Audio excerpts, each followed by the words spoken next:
Welcome back to the Letterbox Podcast. Whatever it is you're doing right now, wherever you are in the world, settle in and let's open today's letter. To the things I take for granted. It's not often we catalogue the everyday magic within the world. The whirlwind of our routines mean that I am often a little tornado of energy, rushing from thing to thing, doing to doing, without recognizing the incredible things quietly making it all possible.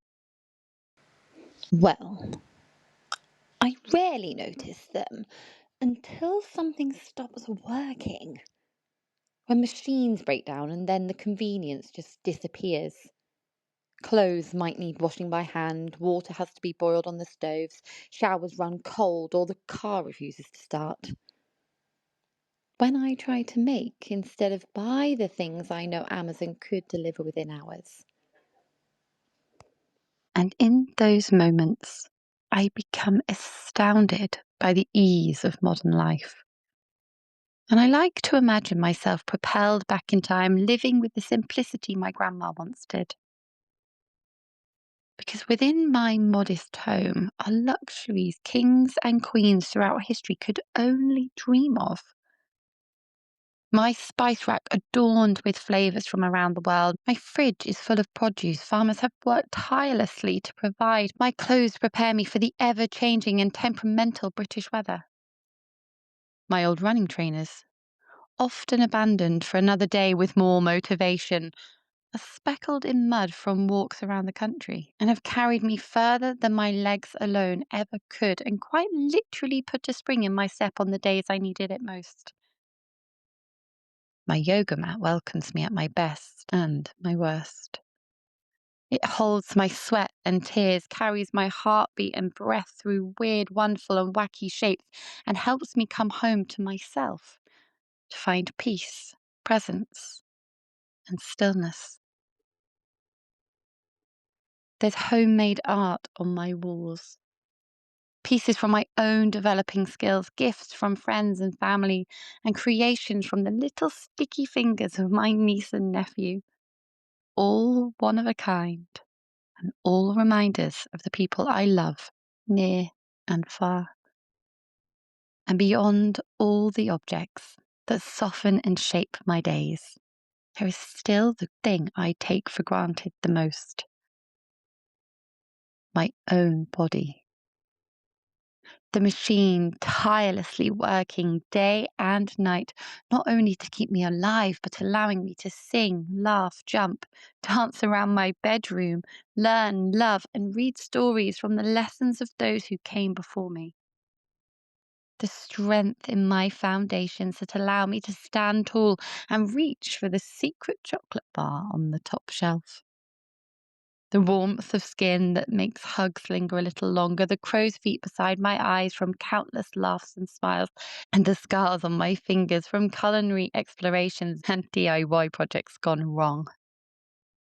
Yes, it is in the wobbles, stretch marks, scars, and slightly chipped teeth that all, in their own way, have a story to tell.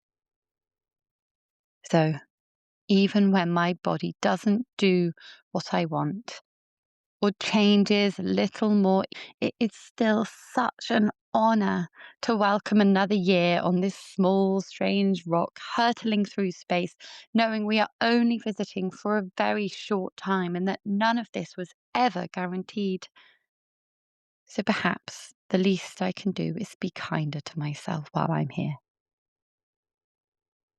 And if that's not enough, I remember the resilience of my heartbeat that hasn't stopped in almost 30 years. The billions of white blood cells that would quite literally die for me. The breath quietly injecting life into my nervous system every second of the day. So I guess this is a thank you to the items, big and small, that make my days softer, brighter, and easier. And a promise. A promise to try not to get swept up in society's endless projections of what I should buy or who I should be. A promise to stop poking and prodding criticism at the body that makes life possible.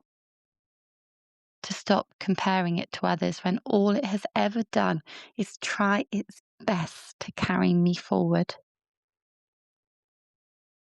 And a promise to remember that perhaps the everyday magic was here all along. Thank you so much for spending this time with me today and for opening another letter alongside me. I hope this episode reminds you to notice the quiet miracles woven into your own life too. The ordinary things that perhaps were never ordinary at all. If this episode resonated with you at all, I would absolutely love it if you could share it with someone you care about. Or perhaps post it to your social media stories and tag the Letterbox Podcast so I can hear your thoughts and continue this conversation with you.